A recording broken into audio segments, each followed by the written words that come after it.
ನಮಸ್ಕಾರ ಸ್ನೇಹಿತರೆ, ಇವತ್ತಿನ ವಿಡಿಯೋಗೆ ತಮ್ಮೆಲ್ಲರಿಗೂ ಸ್ವಾಗತ. ಜ್ಯೋತಿಷ್ಯದಲ್ಲಿ ಕೆಲವೊಂದು ಗ್ರಹ ಸಂಚಾರಗಳು ಜೀವನದ ದಿಕ್ಕನ್ನೇ ಬದಲಾಯಿಸುವಷ್ಟು ಪ್ರಭಾವಶಾಲಿಯಾಗಿರುತ್ತವೆ. ಅಂತಹ ಮಹತ್ವದ ಸಮಯವೊಂದು ಈಗ ಸಮೀಪಿಸುತ್ತಿದೆ.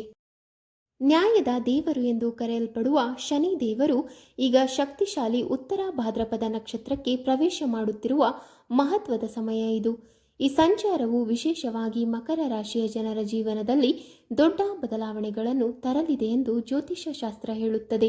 ಮಕರ ರಾಶಿಯವರೇ ಇತ್ತೀಚಿನ ವರ್ಷಗಳಲ್ಲಿ ಎದುರಿಸಿದ ಕಷ್ಟಗಳು, ವಿಳಂಬಗಳು ಮತ್ತು ನಿರಾಸೆಗಳು ನಿಧಾನವಾಗಿ ಕಡಿಮೆ ಆಗುತ್ತಾ ಹೊಸ ಅವಕಾಶಗಳು ಬಾಗಿಲು ತೆರೆಯುವ ಸಮಯ ಇದು.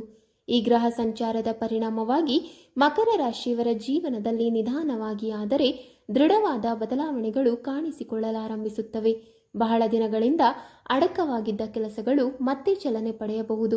ಕೆಲಸದ ಸ್ಥಳದಲ್ಲಿ ನಿಮ್ಮ ಶ್ರಮವನ್ನು ಗುರುತಿಸುವವರು ಹೆಚ್ಚಾಗಬಹುದು ಮತ್ತು ನಿಮ್ಮ ಪರಿಶ್ರಮಕ್ಕೆ ತಕ್ಕ ಪ್ರತಿಫಲ ಸಿಗುವ ಸಮಯವು ಹತ್ತಿರವಾಗಬಹುದು. ಕೆಲವರಿಗೆ ಹೊಸ ಉದ್ಯೋಗ ಅವಕಾಶಗಳು ಅಥವಾ ಪದೋನ್ನತಿ ದೊರಕುವ ಸಾಧ್ಯತೆಗಳು ಕಾಣಿಸಬಹುದು. ವ್ಯಾಪಾರ ಕ್ಷೇತ್ರದಲ್ಲಿರುವವರಿಗೆ ಹೊಸ ಒಪ್ಪಂದಗಳು, ಹೊಸ ಸಂಪರ್ಕಗಳು ಮತ್ತು ಹಣಕಾಸಿನ ಲಾಭದ ಸೂಚನೆಗಳು ದೊರೆಯುವ ಸಾಧ್ಯತೆ ಇದೆ.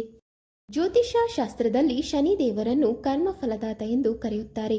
ಅಂದರೆ ನಾವು ಮಾಡಿದ ಪರಿಶ್ರಮ ಮತ್ತು ಕರ್ಮಗಳಿಗೆ ತಕ್ಕಂತೆ ಫಲವನ್ನು ನೀಡುವ ದೇವರು. ಆದ್ದರಿಂದಲೇ ಕೆಲವೊಮ್ಮೆ ಶನಿ ದೇವರ ಸಮಯ ಕಷ್ಟಕರವಾಗಿರಬಹುದು. ಆದರೆ ಆ ಕಷ್ಟಗಳ ಹಿಂದೆ ಒಂದು ಪಾಠ ಮತ್ತು ಭವಿಷ್ಯದ ಯಶಸ್ಸಿನ ಬೀಜ ಇರುತ್ತದೆ. ಸ್ನೇಹಿತರೆ, ಈಗ ಶನಿ ದೇವರು ಉತ್ತರ ಭಾದ್ರಪದ ನಕ್ಷತ್ರಕ್ಕೆ ಪ್ರವೇಶಿಸುವುದರಿಂದ ಮಕರ ರಾಶಿಯವರಿಗೆ ಪರಿಶ್ರಮದ ಫಲ ದೊರೆಯುವ ಸಮಯ ಆರಂಭವಾಗುತ್ತಿದೆ. ಉತ್ತರ ಭಾದ್ರಪದ ನಕ್ಷತ್ರವು ಆಧ್ಯಾತ್ಮಿಕ ಶಕ್ತಿ, ಸ್ಥಿರತೆ ಮತ್ತು ಆಂತರಿಕ ಜ್ಞಾನವನ್ನು ಸೂಚಿಸುವ ನಕ್ಷತ್ರವಾಗಿದೆ. ಈ ನಕ್ಷತ್ರದಲ್ಲಿ ಶನಿ ದೇವರ ಪ್ರವೇಶವು ಜೀವನದಲ್ಲಿ ಸ್ಥಿರತೆ ತರಲು ಸಹಾಯ ಮಾಡುತ್ತದೆ. ಮಕರ ರಾಶಿಯವರು ಇತ್ತೀಚೆಗೆ ಅನುಭವಿಸಿದ ಅನಿಶ್ಚಿತತೆಗಳು ನಿಧಾನವಾಗಿ ಕಡಿಮೆ ಆಗುತ್ತಾ ಜೀವನದಲ್ಲಿ ಸ್ಪಷ್ಟ ದಿಕ್ಕು ಕಾಣಲು ಆರಂಭವಾಗುತ್ತದೆ.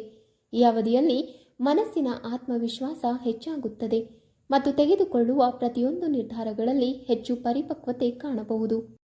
ಈ ಹಿಂದೆ ಗೊಂದಲ ಉಂಟು ಮಾಡಿದ ಕೆಲವು ಸಮಸ್ಯೆಗಳು ಈಗ ಪರಿಹಾರ ಕಂಡುಕೊಳ್ಳುವ ಸಾಧ್ಯತೆ ಇದೆ. ಕೆಲಸ, ಕುಟುಂಬ ಮತ್ತು ವೈಯಕ್ತಿಕ ಜೀವನದಲ್ಲಿ ಸಮತೋಲನ ಸಾಧಿಸುವ ಅವಕಾಶವು ಈ ಸಮಯದಲ್ಲಿ ದೊರೆಯಬಹುದು. ಶನಿದೇವರ ಅನುಗ್ರಹದಿಂದ ಮಕರ ರಾಶಿಯವರು ತಮ್ಮ ಗುರಿಗಳನ್ನು ಹೆಚ್ಚು ಸ್ಪಷ್ಟವಾಗಿ ಕಾಣಲು ಆರಂಭಿಸಿ ಜೀವನವನ್ನು ನಿಧಾನವಾಗಿ ಆದರೆ ದೃಢವಾಗಿ ಯಶಸ್ಸಿನ ದಿಕ್ಕಿನಲ್ಲಿ ಸಾಗಿಸಲು ಸಾಧ್ಯವಾಗುತ್ತದೆ. ಮಕರ ರಾಶಿಯವರೇ, ವೃತ್ತಿ ಕ್ಷೇತ್ರದಲ್ಲಿ ಈ ಸಮಯ ಅತ್ಯಂತ ಮಹತ್ವದ್ದು. ಕೆಲಸದಲ್ಲಿ ಹೊಸ ಅವಕಾಶಗಳು, ಪ್ರಮೋಷನ್ ಅಥವಾ ಹೊಸ ಜವಾಬ್ದಾರಿಗಳು ದೊರೆಯಬಹುದು. ಕೆಲವು ಮಕರ ರಾಶಿಯ ಜನರು ತಮ್ಮ ವೃತ್ತಿಯಲ್ಲಿ ದೊಡ್ಡ ಬದಲಾವಣೆಗಳನ್ನು ನೋಡಬಹುದು. ವಿದೇಶಿ ಅವಕಾಶಗಳು ಅಥವಾ ಹೊಸ ಯೋಜನೆಗಳು ಕೂಡ ಕಾಣಿಸಿಕೊಳ್ಳುವ ಸಾಧ್ಯತೆ ಇದೆ. ಇದುವರೆಗೆ ನಿಮ್ಮ ಸಾಮರ್ಥ್ಯವನ್ನು ಸಂಪೂರ್ಣವಾಗಿ ಬಳಸಿಕೊಳ್ಳಲು ಸಾಧ್ಯವಾಗದಿದ್ದ ಪರಿಸ್ಥಿತಿ ಈಗ ಬದಲಾಗಬಹುದು. ನಿಮ್ಮ ಕೌಶಲ್ಯ ಮತ್ತು ಅನುಭವವನ್ನು ಗುರುತಿಸುವವರು ಹೆಚ್ಚಾಗಬಹುದು. ಹಿರಿಯರಿಂದ ಪ್ರೋತ್ಸಾಹ ದೊರೆಯುವ ಸಾಧ್ಯತೆ ಇದೆ ಮತ್ತು ನಿಮ್ಮ ಅಭಿಪ್ರಾಯಗಳಿಗೆ ಕೆಲಸದ ಸ್ಥಳದಲ್ಲಿ ಹೆಚ್ಚಿನ ಮಹತ್ವ ಸಿಗಬಹುದು. ಕೆಲವು ಜನರಿಗೆ ಹೊಸ ಕ್ಷೇತ್ರದಲ್ಲಿ ಕೆಲಸ ಮಾಡುವ ಅವಕಾಶ ಸಿಗಬಹುದು ಅಥವಾ ತಮ್ಮ ಕನಸಿನ ದಿಕ್ಕಿನಲ್ಲಿ ಹೆಜ್ಜೆ ಇಡುವ ಧೈರ್ಯ ಬರಬಹುದು. ಸ್ನೇಹಿತರೆ, ಒಟ್ಟಿನಲ್ಲಿ ಈ ಅವಧಿ ವೃತ್ತಿ ಜೀವನದಲ್ಲಿ ಹೊಸ ಅಧ್ಯಾಯವನ್ನು ಆರಂಭಿಸುವಂಥ ಪ್ರಮುಖ ಸಮಯವಾಗಬಹುದು. ಶನಿ ದೇವರ ಅನುಗ್ರಹದಿಂದ ಆರ್ಥಿಕ ಸ್ಥಿತಿಯಲ್ಲೂ ಸುಧಾರಣೆ ಕಾಣಬಹುದು. ಇದುವರೆಗೆ ಹಣಕಾಸಿನ ಸಮಸ್ಯೆಗಳಿಂದ ಬಳಲುತ್ತಿದ್ದವರಿಗೆ ನಿಧಾನವಾಗಿ ಸ್ಥಿರತೆ ಬರಬಹುದು. ಹೊಸ ಆದಾಯದ ಮಾರ್ಗಗಳು ತೆರೆದುಕೊಳ್ಳಬಹುದು. ಕೆಲವರಿಗೆ ಅಪ್ರತೀಕ್ಷಿತ ಹಣದ ಲಾಭವು ಸಂಭವಿಸಬಹುದು. ಈ ಅವಧಿಯಲ್ಲಿ ಹಣಕಾಸಿನ ವಿಚಾರದಲ್ಲಿ ಹೆಚ್ಚು ಜಾಗೃತಿಯು ಬೆಳೆಯಬಹುದು. ನೀವು ಖರ್ಚು ಮತ್ತು ಉಳಿತಾಯದ ನಡುವೆ ಸರಿಯಾದ ಸಮತೋಲನವನ್ನು ಸಾಧಿಸಲು ಪ್ರಾರಂಭಿಸಬಹುದು. ಹಿಂದೆ ಕೈತಪ್ಪಿದ ಕೆಲವು ಹಣಕಾಸಿನ ಅವಕಾಶಗಳು ಮತ್ತೆ ನಿಮ್ಮ ಮುಂದೆ ಬರಬಹುದು. ಹೂಡಿಕೆ ಅಥವಾ ಹೊಸ ವ್ಯವಹಾರ ಯೋಜನೆಗಳ ಬಗ್ಗೆ ಆಲೋಚಿಸುವ ಸಂದರ್ಭವೂ ಬರಬಹುದು. ಶ್ರಮ ಮತ್ತು ವಿವೇಕದಿಂದ ತೆಗೆದುಕೊಳ್ಳುವ ನಿರ್ಧಾರಗಳು ಭವಿಷ್ಯದಲ್ಲಿ ಉತ್ತಮ ಆರ್ಥಿಕ ಭದ್ರತೆಯನ್ನು ನಿರ್ಮಿಸಲು ಸಹಾಯ ಮಾಡಬಹುದು. ಕುಟುಂಬ ಜೀವನದಲ್ಲಿ ಸಹ ಶಾಂತಿ ಹೆಚ್ಚಾಗುವ ಸೂಚನೆಗಳಿವೆ. ಮನೆಯೊಳಗಿನ ಒತ್ತಡಗಳು ಕಡಿಮೆ ಆಗುತ್ತಾ ಪರಸ್ಪರ ಅರ್ಥ ಮಾಡಿಕೊಳ್ಳುವಿಕೆ ಹೆಚ್ಚಾಗುತ್ತದೆ. ಕುಟುಂಬದ ಬೆಂಬಲದಿಂದ ನೀವು ಜೀವನದಲ್ಲಿ ಇನ್ನಷ್ಟು ಧೈರ್ಯದಿಂದ ಮುಂದೆ ಸಾಗಲು ಸಾಧ್ಯವಾಗುತ್ತದೆ. ಈ ಸಮಯದಲ್ಲಿ ಮನೆಯವರೊಂದಿಗೆ ಸಮಯ ಕಳೆಯುವ ಅವಕಾಶಗಳು ಹೆಚ್ಚಾಗಬಹುದು ಮತ್ತು ಸಂಬಂಧಗಳು ಇನ್ನಷ್ಟು ಗಟ್ಟಿಯಾಗಬಹುದು. ಹಿಂದೆ ಉಂಟಾದ ಸಣ್ಣ ಸಣ್ಣ ಭಿನ್ನಾಭಿಪ್ರಾಯಗಳು ನಿಧಾನವಾಗಿ ದೂರವಾಗುತ್ತಾ ಮನೆಯಲ್ಲಿನ ವಾತಾವರಣ ಸುಖಕರವಾಗಬಹುದು. ಹಿರಿಯರ ಆಶೀರ್ವಾದ ಮತ್ತು ಮಾರ್ಗದರ್ಶನವು ನಿಮ್ಮ ಜೀವನದ ನಿರ್ಧಾರಗಳಲ್ಲಿ ಮಹತ್ವದ ಪಾತ್ರ ವಹಿಸಬಹುದು. ಕುಟುಂಬದ ಒಗ್ಗಟ್ಟು ನಿಮ್ಮ ಮನಸ್ಸಿಗೆ ಶಾಂತಿ ನೀಡುವುದಲ್ಲದೆ ಜೀವನದ ಸವಾಲುಗಳನ್ನು ಎದುರಿಸಲು ಹೊಸ ಶಕ್ತಿಯನ್ನು ನೀಡಬಹುದು. ಮಕರ ರಾಶಿಯವರೇ, ನೀವು ನಿಮ್ಮ ಪ್ರೇಮ ಜೀವನದಲ್ಲಿಯೂ ಕೆಲವು ಉತ್ತಮ ಬೆಳವಣಿಗೆಗಳು ಕಾಣಬಹುದು. ಏಕಾಂಗಿಯಾಗಿರುವವರಿಗೆ ಹೊಸ ಸಂಬಂಧ ಆರಂಭವಾಗುವ ಸಾಧ್ಯತೆ ಇದೆ. ಈಗಾಗಲೇ ಸಂಬಂಧದಲ್ಲಿರುವವರಿಗೆ ಸಂಬಂಧ ಇನ್ನಷ್ಟು ಗಾಢವಾಗುವ ಸಮಯ ಇದು. ಈ ಅವಧಿಯಲ್ಲಿ ನಿಮ್ಮ ಭಾವನೆಗಳನ್ನು ಸ್ಪಷ್ಟವಾಗಿ ವ್ಯಕ್ತಪಡಿಸುವ ಧೈರ್ಯವು ಹೆಚ್ಚಾಗಬಹುದು. ಒಬ್ಬರನ್ನೊಬ್ಬರು ಚೆನ್ನಾಗಿ ಅರ್ಥ ಮಾಡಿಕೊಳ್ಳುವ ಮನಸ್ಥಿತಿ ಬೆಳೆದು ಸಂಬಂಧದಲ್ಲಿ ನಂಬಿಕೆ ಮತ್ತು ಆತ್ಮೀಯತೆ ಮತ್ತಷ್ಟು ಬಲವಾಗಬಹುದು.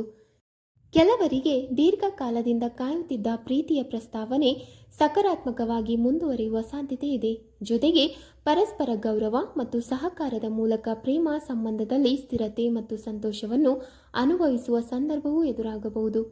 ಆರೋಗ್ಯದ ವಿಷಯದಲ್ಲಿ ಕೂಡ ಸುಧಾರಣೆ ಕಂಡುಬರಬಹುದು. ಇತ್ತೀಚಿನ ದಿನಗಳಲ್ಲಿ ಅನುಭವಿಸಿದ ಮಾನಸಿಕ ಒತ್ತಡಗಳು ಕಡಿಮೆಯಾಗುತ್ತಾ ಮನಸ್ಸಿನಲ್ಲಿ ಶಾಂತಿ ಹೆಚ್ಚಾಗಬಹುದು. ನಿಯಮಿತ ವ್ಯಾಯಾಮ ಮತ್ತು ಸಕಾರಾತ್ಮಕ ಚಿಂತನೆಗಳಿಂದ ಉತ್ತಮ ಆರೋಗ್ಯವನ್ನು ಕಾಪಾಡಿಕೊಳ್ಳಬಹುದು. ಈ ಸಮಯದಲ್ಲಿ ನಿಮ್ಮ ಜೀವನ ಶೈಲಿಯಲ್ಲಿ ಕೆಲವು ಉತ್ತಮ ಬದಲಾವಣೆಗಳನ್ನು ತರಲು ಪ್ರೇರಣೆ ಕೂಡ ದೊರೆಯಬಹುದು. ಸರಿಯಾದ ಆಹಾರ ಕ್ರಮವನ್ನು ಪಾಲಿಸುವುದು, ಸಮಯಕ್ಕೆ ಸರಿಯಾಗಿ ವಿಶ್ರಾಂತಿ ಪಡೆಯುವುದು ಮತ್ತು ಧ್ಯಾನ ಅಥವಾ ಯೋಗ ಮಾಡುವುದರಿಂದ ದೇಹ ಮತ್ತು ಮನಸ್ಸು ಎರಡೂ ಹೆಚ್ಚು ಶಕ್ತಿಯುತವಾಗಿರಬಹುದು. ದಿನನಿತ್ಯದ ಚಿಕ್ಕ ಚಿಕ್ಕ ಆರೋಗ್ಯ ಅಭ್ಯಾಸಗಳು ನಿಮ್ಮ ಶಕ್ತಿಯನ್ನು ಹೆಚ್ಚಿಸಿ ದಿನವನ್ನು ಹೆಚ್ಚು ಉತ್ಸಾಹದಿಂದ ನಡೆಸಲು ಸಹಾಯ ಮಾಡಬಹುದು. ಒಟ್ಟಿನಲ್ಲಿ ಮನಸ್ಸಿನ ಸಮತೋಲನ ಮತ್ತು ದೈಹಿಕ ಆರೋಗ್ಯ ಎರಡನ್ನೂ ಕಾಪಾಡಿಕೊಳ್ಳಲು ಇದು ಒಳ್ಳೆಯ ಸಮಯವಾಗಬಹುದು. ಮಕರ ರಾಶಿಯವರೇ, ಶನಿ ದೇವರ ಕೃಪೆಯನ್ನು ಇನ್ನಷ್ಟು ಹೆಚ್ಚಿಸಿಕೊಳ್ಳಲು ಕೆಲವು ಸರಳ ಪರಿಹಾರಗಳನ್ನು ಮಾಡಬಹುದು. ಪ್ರತಿ ಶನಿವಾರ ಅವರಿಗೆ ಪ್ರಾರ್ಥನೆ ಮಾಡುವುದು, ಕಪ್ಪು ಎಳ್ಳನ್ನು ದಾನ ಮಾಡುವುದು ಮತ್ತು ಹನುಮಾನ್ ದೇವಾಲಯಕ್ಕೆ ಭೇಟಿ ನೀಡುವುದು ಶುಭಕರವೆಂದು ನಂಬಲಾಗಿದೆ. ಇದರಿಂದ ಜೀವನದಲ್ಲಿ ಸಕಾರಾತ್ಮಕ ಶಕ್ತಿ ಹೆಚ್ಚಾಗಬಹುದು. ಇದರ ಜೊತೆಗೆ ಶನಿವಾರದಂದು ಓಂ ಶಂ ಶನೇಶ್ವರಾಯ ನಮಃ ಎಂಬ ಮಂತ್ರವನ್ನು ಭಕ್ತಿಯಿಂದ ಜಪಿಸುವುದು ಮನಸ್ಸಿಗೆ ಶಾಂತಿ ನೀಡುತ್ತದೆ ಎಂದು ಹೇಳಲಾಗುತ್ತದೆ.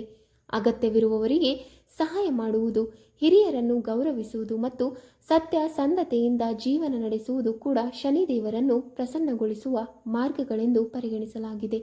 ಇಂತಹ ಸತ್ಕಾರ್ಯಗಳು ನಿಮ್ಮ ಜೀವನದಲ್ಲಿ ಶುಭ ಫಲಗಳನ್ನು ಹೆಚ್ಚಿಸಿ ಅಡಚಣೆಗಳನ್ನು ನಿಧಾನವಾಗಿ ದೂರ ಮಾಡುವ ಶಕ್ತಿಯನ್ನು ನೀಡಬಹುದು ಎಂಬ ನಂಬಿಕೆ ಇದೆ. ಶನಿ ದೇವರ ಈ ಸಂಚಾರದ ನಂತರ ಮಕರ ರಾಶಿಯವರಿಗೆ ಹಲವು ಸುವರ್ಣಾವಕಾಶಗಳು ಬರಬಹುದು. ಹೊಸ ವ್ಯವಹಾರ ಆರಂಭಿಸುವುದು, ಹೊಸ ಕೌಶಲ್ಯಗಳನ್ನು ಕಲಿಯುವುದು ಅಥವಾ ಜೀವನದಲ್ಲಿ ದೊಡ್ಡ ಗುರಿಗಳನ್ನು ಸಾಧಿಸುವುದು ಸಾಧ್ಯವಾಗಬಹುದು. ಶನಿ ದೇವರು ಪರಿಶ್ರಮವನ್ನು ಮೆಚ್ಚುವ ಗ್ರಹವಾಗಿರುವುದರಿಂದ ನೀವು ಶ್ರಮಿಸಿದಷ್ಟು ಯಶಸ್ಸು ಹೆಚ್ಚಾಗುತ್ತದೆ. ಒಟ್ಟಿನಲ್ಲಿ ಹೇಳುವುದಾದರೆ ಶನಿ ದೇವರು ಉತ್ತರ ಭಾದ್ರಪದ ನಕ್ಷತ್ರಕ್ಕೆ ಪ್ರವೇಶಿಸುವ ಈ ಸಮಯವು ಮಕರ ರಾಶಿಯವರಿಗೆ ಹೊಸ ಆರಂಭದಂತೆ ಕಾಣಬಹುದು. ಧೈರ್ಯ, ಪರಿಶ್ರಮ ಮತ್ತು ದೇವರ ಮೇಲಿನ ಭಕ್ತಿಯೊಂದಿಗೆ ಮುಂದುವರೆದರೆ ಜೀವನದಲ್ಲಿ ಯಶಸ್ಸು ಮತ್ತು ಸಮೃದ್ಧಿ ಹೆಚ್ಚಾಗುವ ಸಾಧ್ಯತೆ ಇದೆ. ಈ ಮಾಹಿತಿಯು ನಿಮಗೆ ಉಪಯುಕ್ತವಾಗಿದ್ದರೆ ವಿಡಿಯೋವನ್ನು ಲೈಕ್ ಮಾಡಿ, ನಿಮ್ಮ ರಾಶಿಯನ್ನು ಕಮೆಂಟ್ ಬಾಕ್ಸ್ನಲ್ಲಿ ತಿಳಿಸಿ ಮತ್ತು ನಮ್ಮ ಚಾನಲ್ಗೆ ಸಬ್ಸ್ಕ್ರೈಬ್ ಮಾಡಲು ಮರೆಯಬೇಡಿ. ಮುಂದಿನ ವಿಡಿಯೋದಲ್ಲಿ ಮತ್ತೆ ಭೇಟಿಯಾಗೋಣ. ನಮಸ್ಕಾರ ಸ್ನೇಹಿತರೆ.